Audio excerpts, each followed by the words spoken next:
안녕하십니까. 이번 시간에는 심야전력의 적극적인 활용 방안으로 빙축열과 태양광 발전을 검토를 해보는데, 이 부분도 이제 전번 그 시간과 같은 맥락을 이뤄요. 전번 시간에 그 터보 냉동기를 이 흡수식 냉동기로 교체하는 그 이유와 그 목적에 대해서 쭉 얘기했단 말이에요. 이유와 목적에 대해서 얘기했는데, 지금 이번 시간에는 뭐냐면은 전력을 이용하기 위한 빙축열, 그 다음에 심야전력에 관련되는 부분은 태양광하고는 관계가 없지만 피크 전력을 잘라주기 위해서 그 태양광 발전에 대한 부분을 본다고요. 그럼 이 지금 앞에서 다 본 것처럼 이 전부 다가 말이죠, 단지 시스템적으로 해결이 안 되면 안 된다는 얘기를 했어요.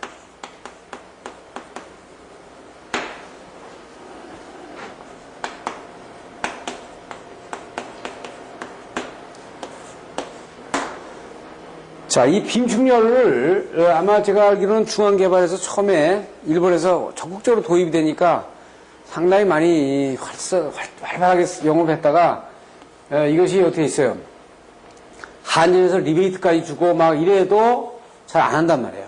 즉, 그 전기를 생산하는 회사가 전기를 생산해가지고 팔아먹어야 되는데, 그 쓰는 사람에게 조금 써라 하는 것은 석유를 생산하는 생산국에서 소비국들한테 석유를 조금 써라 하는 거 똑같은 얘기죠.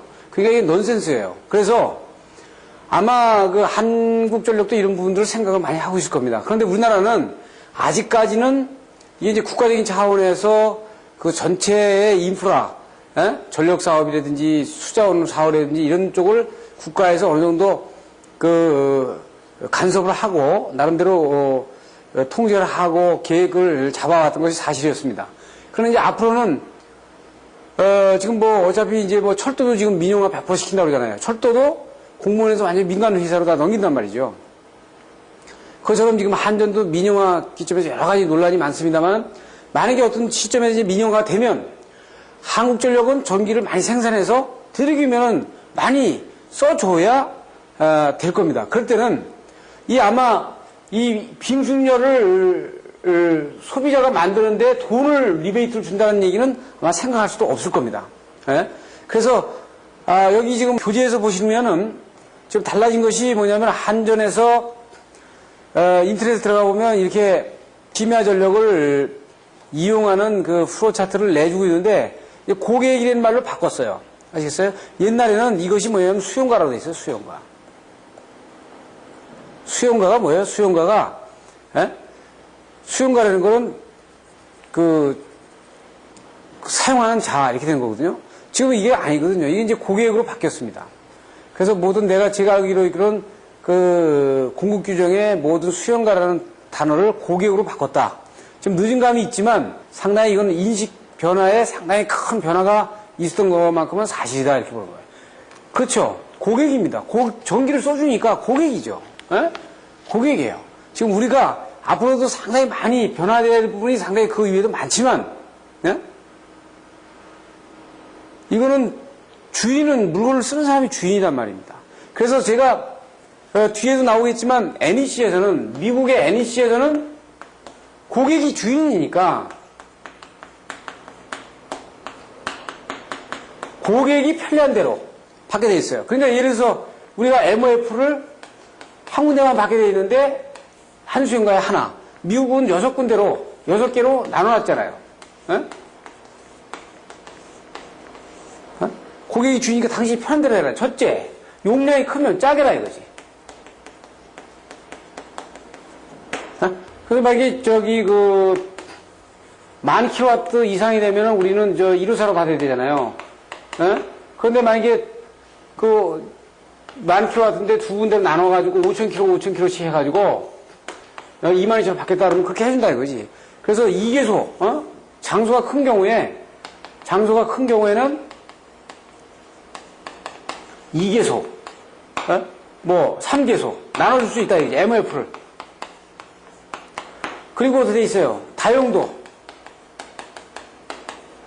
그럴 때 또 MOF 다 나눠준다 이거야. 이런 식으로 아주 모든 그 시스템이 누구 중심으로 가 있냐면 고객이 중심으로 가 있다고요. 지금 우리는 이제 선방소로라는 거 있잖아요. 우리가 돈을 내고 공사를 다 해놓고 한전재산이 돼버리는, 고객 돈으로다가 모든 공사를 해놓고 한전이 재산이 돼버리는, 국가재산이 돼버리는. 이거 있을 수가 없는 거거든요. 앞으로 이런 부분들이 상당히 이제 그 나름대로 거기는 그 여러 가지 저희가 있어요. 그 이유가 있어요. 왜냐면은 그 한전에서 그러면 언제 거기서 30층 지을지 40층 지을지 모르고서 발전소를 만들어 놓을 수가 없잖아요. 변전소를.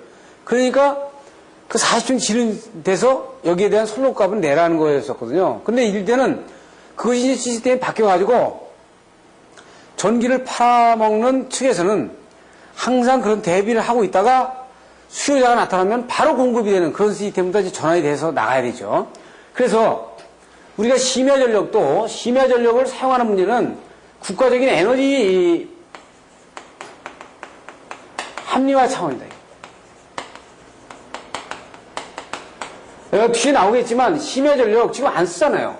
지금 보면 아파트에서 심야전력을 활용하도록 해가지고 심야전력을 활용하는 거를 뭐 계약을 해가지고 추결하는 시스템에 대한 대규모 아파트가 없어요. 없잖아요. 이게 없는 건 왜 그러냐면 심야전력과 주간대의 그 전력요금이 차이가 3배가 차이가 나지 않습니다. 3배. 이게 되면 안 되거든요. 그러니까 심야전력은 예를 들어서 이게 피크 시간대, 만약에 예를 들어서 10시서부터 오후 14시까지 피크 시간대 전력요금이 1kWh당 만약에 500원이라고 그러면 지금 뭐 100원 선입니다만은 500원이라고 하면 이게 지금 우리 현실감이 좀 없나요? 예를 들어서 만약에 이걸 한 200원 합시다. 예를 들어서 200원. 그러면 심야 시간대에 밤 10시서부터 새벽 04시까지는 거의 뭐 한 10원 뭐 이런 식으로 한번 해보자고요. 이렇게 낮추면은요 아마 대단히 아파트들 뭐 거의 다 이 심야전력을 엄청나게 쓸 겁니다. 이 심야전력을 엄청나게 써가지고 주간의 전력량을 낮춘다고요. 낮추면 뭐예요? 국가적으로는 발전소를 몇 개를 더 안 세워도 되는 문제, 발전소를 세움으로 해가지고 환경 문제, 그 다음에 주민과의 그 대치 문제, 이런 문제들을 낮출 수 있는 문제가 나오죠. 그러니까 이거는 기술적으로다가 되냐 안 되냐가 문제가 아니라 이거는 시스템적으로 되냐 안 되냐예요. 이거 기술적으로 아무 문제가 없어요. 그런데 시스템적으로 해결이 안 되면 안 된다. 우리나라에 태양광 발전 별로 안 하죠. 지금 일본만 가봐도 여러분들 가보시면은 일본 농촌을 가더라도 거의 집집마다 태양광 그 보드가 다 설치되어 있습니다. 그건 뭐냐면은 낮에 태양광을 발전을 해가지고 남는 전기를 되돌려서 팔 수도 있고 그거에서 우리가 내가 쓴 거를 감할 수도 있고 이게 어떻게 있어요? 이런 시스템적으로 다 해결이 되고 있어요. 앞에서 얘기했지만 뭐예요? 돈이 돼야 된다. 돈이. 어디에서? 고객이 불편한 시설을 함으로 해가지고 태양광 발전이나 빙충열이라든지 흡수기 냉동기를 설치를 아주 불편하단 말이에요. 그걸 함으로 해가지고도 돈이 고객이 생기면은 고객들은 한다는 거지. 거기에서 시스템적으로 접근을 해야지. 이거 기술적으로 되냐 안 되냐 이건 아니거든요. 그 생각을 가지고서 우리가 이 부분을 검토를 해야 돼요. 그래서 심야 전력을 상당히 정부에서 유도를 하죠.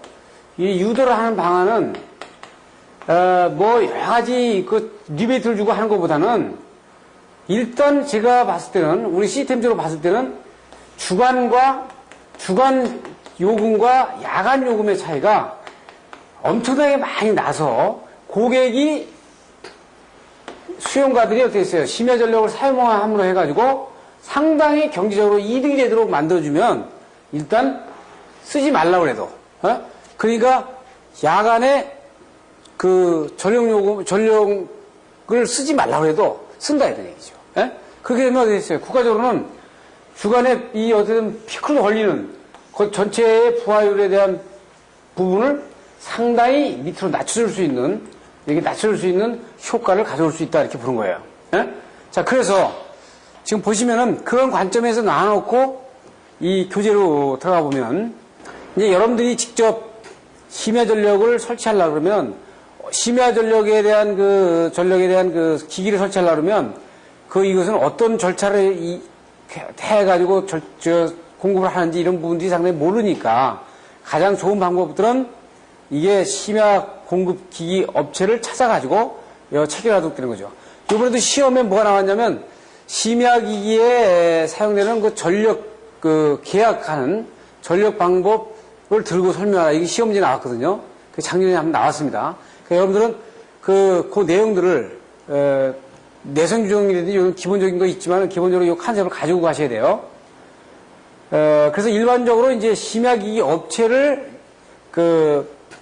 찾아가지고 거기서부터 대행을 시키고 설치하도록 만들면 그것이 가장 빠른 길이 아닌가 이렇게 봐요.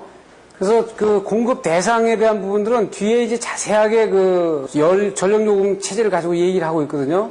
그래서 우선 공급 전압 방식으로 가지고 보면요. 우리가 일반적으로 다 아는 내용입니다만 일단 100kW 미만은 220이나 380V로 하고 100kW에서 지금 이제 10,000kW 미만은 22,900. 그 10,000kW에서 이제 30만 kW까지는 154 kV, 그리고 30만 kW를 초과하는 경우는 이제 3, 4, 5 이상을 이렇게 받도록 돼 있죠.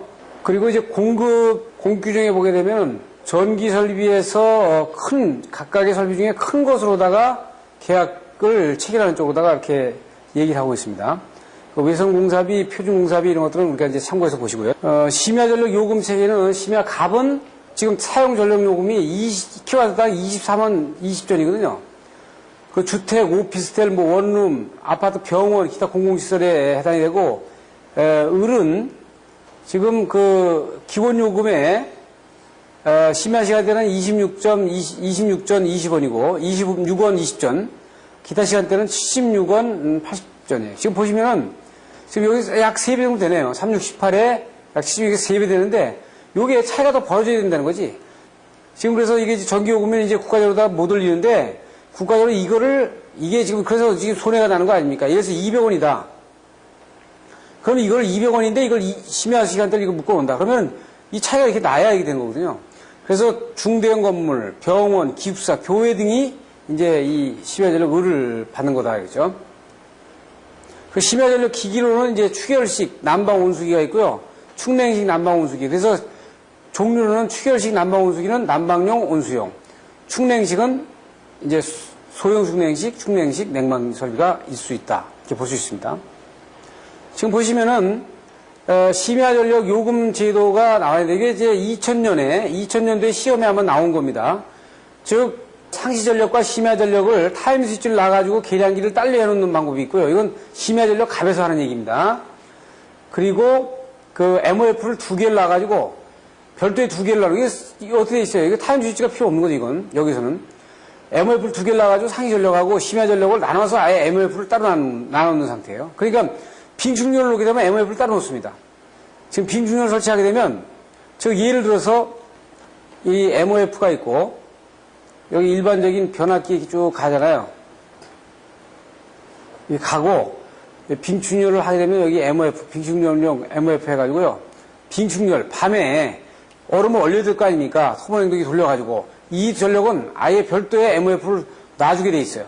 그러니까 어떻게 되냐면 MOF 별도로 못 놓게 돼 있지만 심야 전력에 이 전력이 혼용해 쓰지 않고 이것은 어떻게 돼요? 아까 26원 20전이다.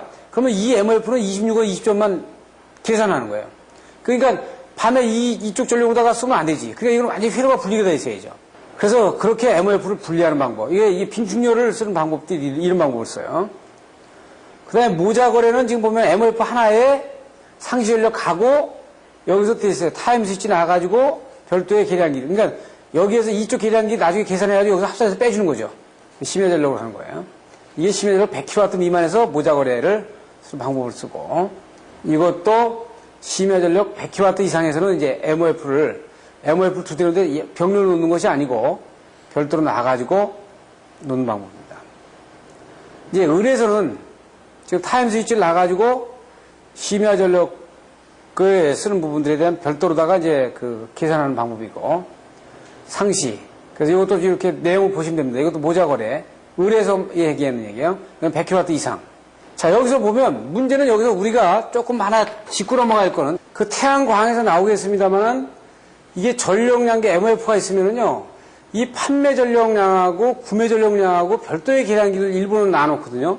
그래가지고 쓸 때는 요게 구매 전력량 계량기가 돌아가고요. 여기서 발생이 돼가지고 여기 남아가지고 바깥으로 내보내면요, 요 계량기가 돌아간다고요. 그래서 나중에 차액을 빼줘. 지금 이런 계량기도 되면 우리는 지금 어디 있어요? 모자 계량 방법이든지 뭐 타임 스위치 계량 거든지 전부 다가 일방향으로 받아들이는 시스템이지 안에 그 발전을 바깥으로 다 내보내는 시스템이 안 되고 있어요. 그런 것들이 이 시스템적으로 해결이 안 되는 겁니다. 지금 빅유니얼 시스템의 기본 원리를 보게 되면요, 야간에 남는 그 전력 설비로 이제 얼음을 얼려가지고 얼음을 얼려서 주간에서 이걸 해빙하는 거거든요. 그런데 이게 그 빙출율, 이게 해빙을 할 때 약 95kcal의 열을 갖다 얻을 수가 있기 때문에 지금 그 구체로다가 그 왜 95kcal의 열을 얻느냐는 그 뒤에서 자세히 설명합니다. 하기 때문에 상당히 6.3배의 열량을 저장할 수 있어요. 얼음에다가.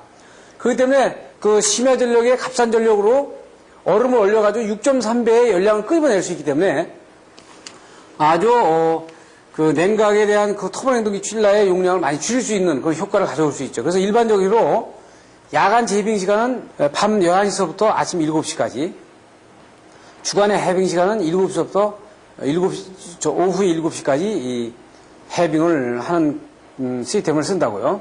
그래서 설치 효과는 지금 이거 되게 어떤 효과가 있냐면은 일단 터보 칠라를 줄일 수 있어요.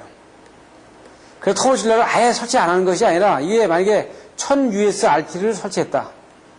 그러면 이 터보 칠라를 뭐 400USRT로 내리고 대개 이제 60%, 40% 내리거든요. 그러니까 600USRT로 내리고 뭐 400USRT만큼을 빈중열을 커버를 한다. 네? 이렇게 되게 한다고요. 그러면 이게 1000USRT를 400USRT로 내릴 수 있으니까 피크 전력을 상당히 내릴 수 있는 거죠. 그러니까 아예 터보 칠러를 설치 안 하는 게 아니고 하긴 하되 용량을 많이 줄여주는 거죠. 지금 우리가 만약에 심야 전력을 이용해가지고 난방을 하기 위해서 물을 데운다고 그래요. 물을 데우면 영도의 물을 1kg짜리 영도의 물을 1kg에 15도로다가 올리면은 이 히터를 통해 가지고 15kcal가 들어간 거거든요. 그러니까 물을 내려도 마찬가지고 올려도 마찬가지고 1kg의 물을 1도 변화시키는데 1kcal가 소모가 되는 거예요. 소모가 되든지 추결이 되든지.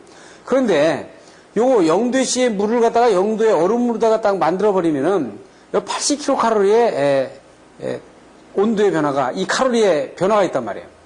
그게 되면 어떻게 됐어요? 15에 15를 가지고 80을 나누면 이게 약 6.3배가 나오고, 이것이 가지고 있는 자멸까지 생각하면 이게 12배 정도가 된다는 얘기지, 최대. 그래서 0도의 물을, 0도의 얼음으로 해놓으면 우리가 됐어요. 나중에 뺐을 때 80kcal에 대한 이런 상당히 많은 배수의 열량을 뺄 수가 있는 그런 장점이 있는 겁니다. 전체로 봤을 때는 이제 전체 추결하는 방법이 있어요. 심야 전력을 가지고 낮에 쓰는 걸 갖다 다 얼려요. 얼려가지고 이건 낮에 다 전부 다 빼쓰는 겁니다. 이것을 전체 추결이라고 그러고, 그리고 부분 추결이라는 거는 여기 지금 낮에 냉동기를 돌리고 요 부분만 빈중열을 가지고 쓰려는 거죠. 요 부분만. 그래서 요 부분에 대한 것만 추결하는 겁니다. 예? 그래서 전기요금을 요 부분 안 쓰겠다는 거예요. 그러니까 대개 냉동기 이렇게 같이 합니다. 대개 일반적으로는 냉동기를 같이 쓰고 부분 추결을 많이 써요. 이렇게. 그 냉동기 효과도 좋고 냉동기 용량을 줄이는 요 부분 추결을 상당히 많이 시도를 하고 있는 겁니다. 그리고 이제 추결적 우선 방식은, 추결조는 일정한 양을 계속 빼쓰는 거죠. 예? 빼쓰고 냉동기가 변화되는 부하에 따라서 냉동기 부하가 올라갔다 내려갔다 이렇게 맞춰주는 방식을 쓰는 방법이 추결적 우선 방식입니다. 그 다음에 이제 수요 제한 방식은 냉동기가 아침에 돌아가가지고 예를 들면 12시까지만 돌아요. 그리고 이 피크 시간대, 아주 피크 시간대는 전력 요금이 엄청나게 비싸잖아요. 이때는 냉동기를 꺼버리고 어떻게 추결제로다가 하고 심야 전력 가지고요. 한 거로 다 쓰고 나머지 저녁 때 또 전력 요금이 쌀 때 냉동기가 들어가고 이것이 수요 제한 방식이에요. 그래서 보급 방식에서는 이게 미국과 일본과 유럽, 동남아, 국내가 있는데 이 국내에 이게 안 된다는 얘기예요. 이게 상당히 많이 시도를 많이 했는데 이게 안 되는 이유가 아주 활성화가 안 되는 이유는 뭐냐? 네? 빈 추결을 하게 되면요. 이 그 추결조를 만들어 놔야 돼요. 추결조. 아주 추결조가 상당히 크게 큰 공간이 필요하고 이걸 유지보수해야 돼요. 그러면 이거 초기 투자비가 또 들어가지. 초기 투자비가. 그럼 이렇게 해가지고 회수가 되려면 뭘 가지고 회수돼야 돼요? 전력요금 가지고 회수가 돼야 되는데 전력요금이 낮에서 심야 전력의 비가 3대 1 정도밖에 안 되기 때문에 이거 안 된다. 3대 1 정도 가지고는 이게 잘 안 되는 거예요. 그러니까 이 비를 더 높이 해야 좀 국내에서는 지금 이게 상당히 하다가 지금 신규 요새 지금 2000년 부근에 설계하는 쪽에서 빈축료를 상당히 활발하게 넣는 곳이 그렇게 활성화가 많이 안 돼 있습니다.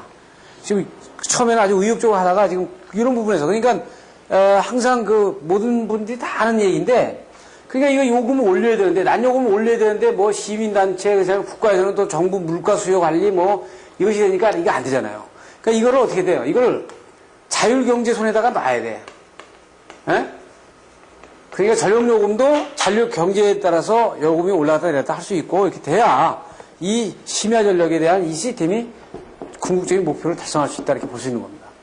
그 빈축열 시스템에서는 이제 제빙과 해빙 방식에 의해서 정적 제빙형과 동적 제빙형이 있고요. 그래서 여기는 이제 관내 빙착형, 관내 빙착형, 동결형, 캡슐형, 빙방형, 액체형이 있고요. 냉매 방식에 의한 거, 시공 방식에 의해서, 운전 방식에 의해서 이렇게 나눌 수 있다 이거죠. 그래서 코일식에서는 이제 관내 빙착형, 아이스온 코일과 아이스인 코일. 그러니까 코일이 있으면 우리 여러분들 뭐 정육점 같은 데 보면은 이 바깥에 얼음이 얼지 않습니까? 이건 관외 빙착형입니다.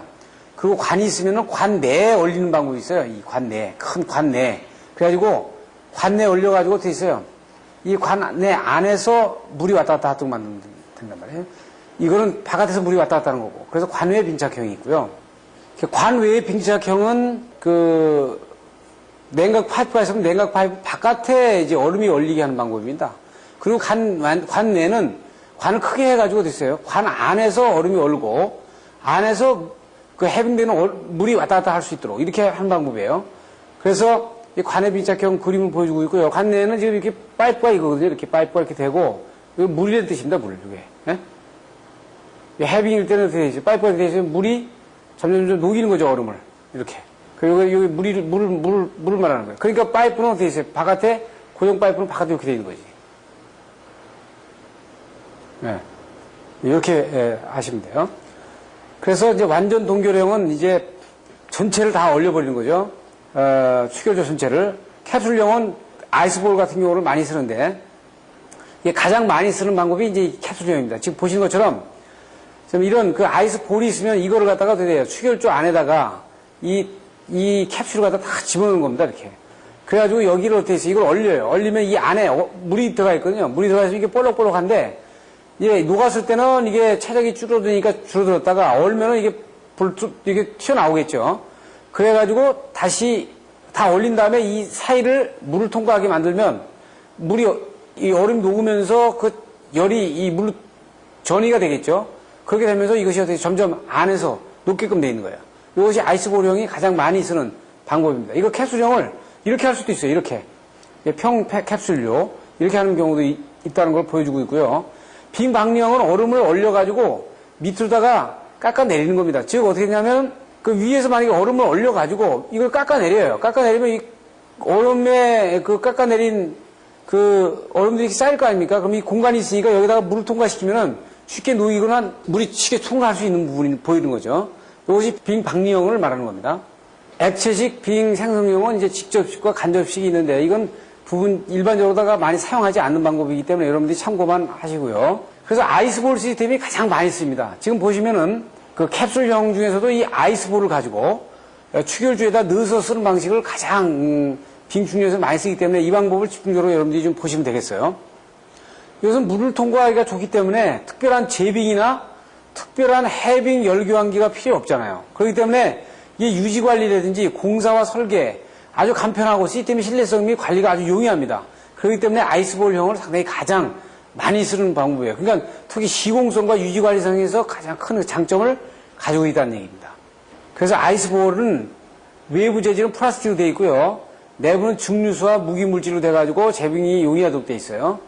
크기는 저를 보시게 되면 제 실제 샘플을 제가 안 갖고 있는데 주먹 제 요만합니다. 아이스볼 하나가 요 정도 크기라고 보시면 돼요. 그래서 여기에 대한 그 직경 여기서는 지금 103mm로 되어 있기 때문에 얼마예요? 10cm 조금 넘죠. 그리고 무게가 지금 530g 정도 돼가지고요. 그리고 파괴강도 되어 있습니다. 그러면 아이스볼의 제빙과 해빙의 곡선을 보게 되면요. 지금 이건 제빙이라는 거는 얼음이 얼릴 때죠. 그러니까 지금 보시면은 온도차를 3도인 경우에 6시간 후에 90%의 물이 얼음으로 변하는 겁니다.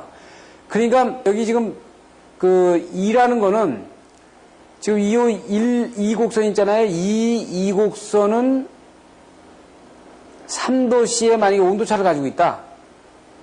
그런데 3도씨 온도차 가지고 있는 걸 6시간에 얼렸을 때 90%의 얼음이 온다는 겁니다.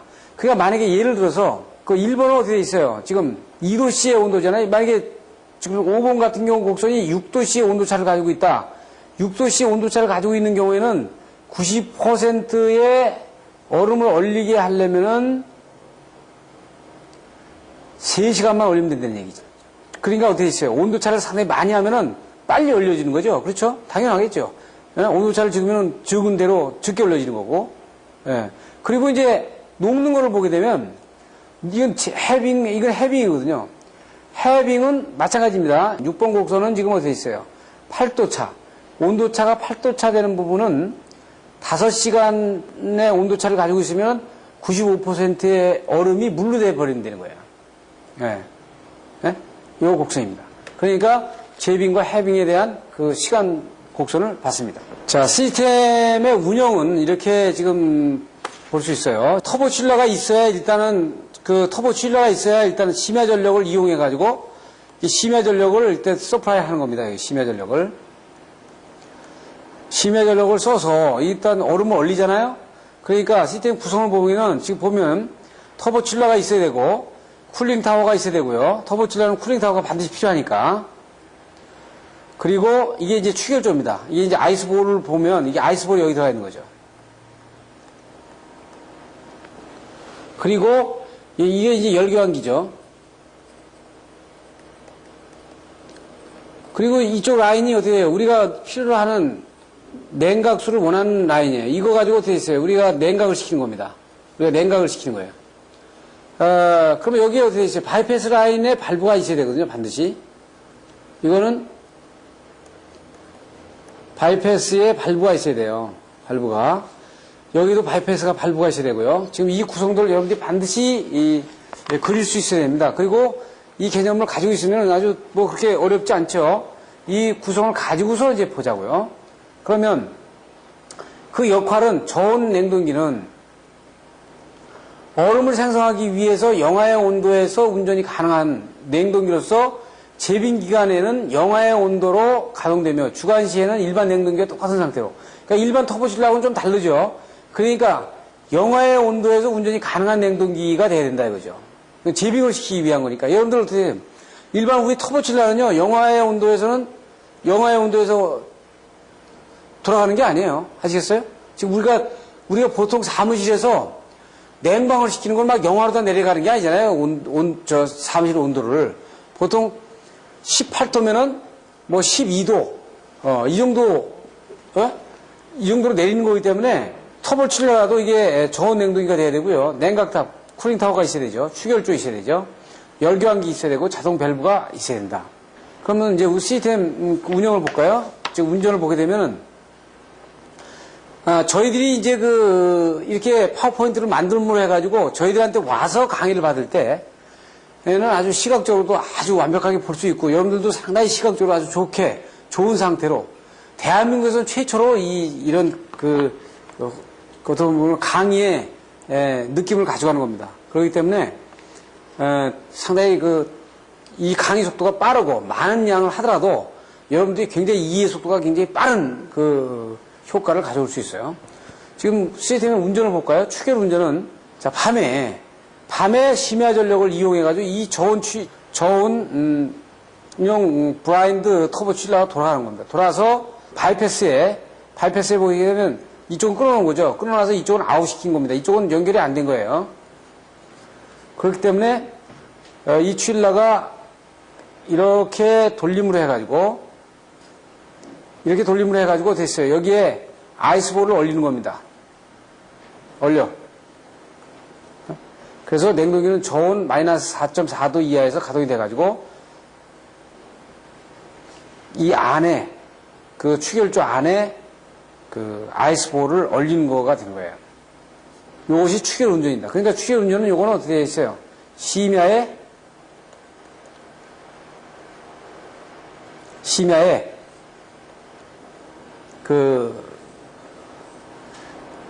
추결 가동을 얘기하는 거죠.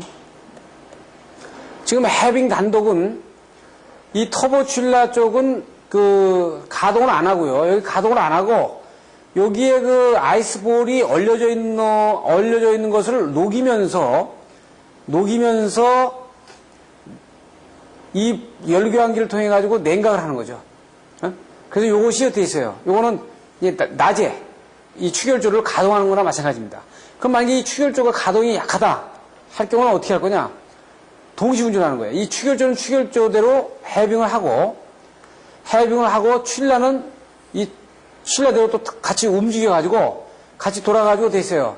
이 냉각 효과를 올려주는 거죠. 그러니까 이거는 어떻게 돼 있어요? 만약에 해빙 단독은 이건 아침이라고 하면 아침, 오전, 그리고 오후라고 하면은 동시 운전은 이거는 피크부하 때 막 12시서부터 2시까지 냉방부가 엄청나게 많이 필요하다. 그래서 이 추결조 가지고는 약하다 할 때는 이 터보칠러하고 같이 움직여가지고 피크부하에 카바를 해주는 방법을 운전을 하면 되겠죠. 그 다음에 냉동기 단독 운전이 있어요. 예를 들어서 전력요금이 싼 시간대인데 굳이 추결조까지 필요 없겠다 할 때는 이 추결조의 바이패스 이쪽을 요 라인을 이렇게 해서 이렇게 움직여주는 거죠. 이렇게 추결조를 바이패스 시켜버리는 거예요. 그래서 이 터보칠러 가지고 냉각을 하는 방식입니다. 일반적으로 우리가 냉동기를 써가지고 운전하듯이 이렇게 냉방을 하는 방법을 쓰는 거예요.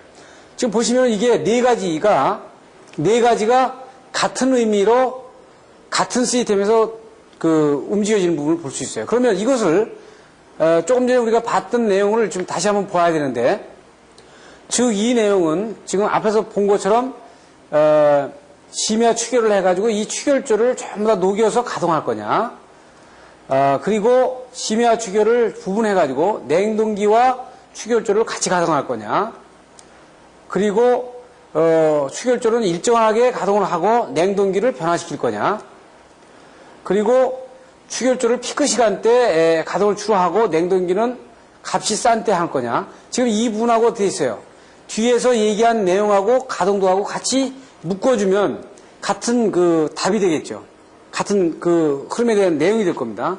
그렇게 하시면 여러분들이 완벽하게 이 빙중렬을 완벽히 아셨다 이렇게 볼 수 있습니다. 자, 그래서 빙중렬을 할 때, 설계할 때 반드시 고려할 사항들. 여러분들이 기술사 같은 경우에 이거 반드시 고려를 해봐야 되는 겁니다. 이거 시험 문제에 이런 것들이 들어가야 돼요. 그래서 전력공사하고 안전공사 할 때, 도면 검토 승인 때 반드시 들어가고. 왜냐하면 MOF를 되게 별도의 MOF를 닫는 방법을 많이 쓰는 거기 때문에요. 이것은 한전에 승인이 없으면 안 되잖아요. 그리고 이제 국내 장치는 국내 2종 계획 계기가 시판되지 않으므로 기존의 3종 계기를 2종 계기로 구조 변경해가지고 사용하는 문제. 이것도 협의해야 되죠.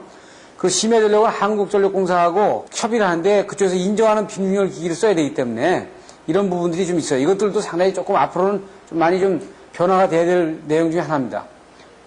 여기서 이제 가장 중요한 부분은 빙균형 설비할 때 이게 가장 중요하거든요. 11번째인데 이 내용이 뭘 말하는 거냐면 만약에 한전에서 MOF 여기 있고요. 그리고 별도의 MOF를 받아가지고 여기에 빙축열을 만약에 500kW라고 봅시다. 이게 500kW. 그리고 일반적으로 여기 쓰는 것이 예를 들어서 500kW라고 해요. 이렇게 쓰면은 이 심야 전력은 기본 요금이 없잖아요. 네? 기본 요금이 없는 데다가 싼 요금을 그냥 바로 곱해주죠.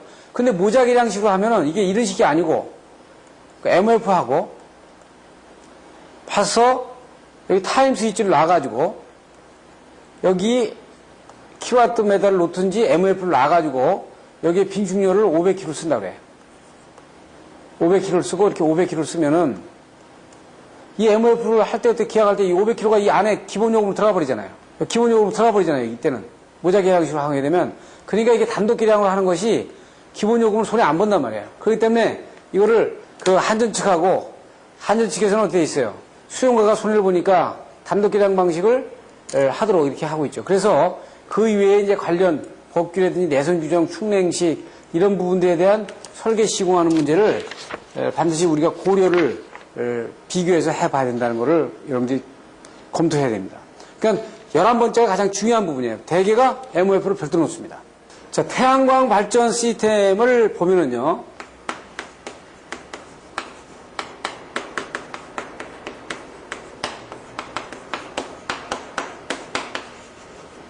태양광입니다. 어떤 분들은 그전에 우리가 어떻게 했어요?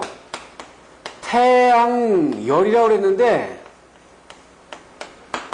원칙적으로 태양열이 아니죠. 태양광으로 해야 맞습니다. 그래서 이 태양광 발전 시스템도 앞에 모두에서도 얘기했지만 일본 같은 경우에 자료입니다. 이건 지금 일본 자료입니다. 왜냐하면 우리나라는 태양광 발전이 뭐 가까다 이렇게 돼 있지 이게 활성화가 안 돼 있어요. 그래서 지금 이 자료는 우리 전설공업에 나와 있던 자료입니다. 전설공업에서 나온 자료이기 때문에 이건 일본 자료다 이거예요. 그래서 데이터도 일본 거고 어떤 시스템도 일본 거고 여기에 뭐 공사비 뭐 이렇게 운운한 것도 전부 다 N으로 나타나 있어요. 그러니까 여러분들이 그걸 이해하세요. 왜냐하면 국내에서는 태양광 발전 시스템에 대한 주택의 시스템에 대한 데이터가 거의 없습니다. 없기 때문에 일본 자료를 가지고 우리가 보는 거기 때문에 그걸 감안해서 이 강의를 들으시면 돼요. 앞으로 이 태양광 발전이 돼야 된다 이거예요. 상당히 주택에서도 돼야 되는데 거기에 대한 아까도 말씀드린 대로 시스템에서 해결해야 될 부분이 있다.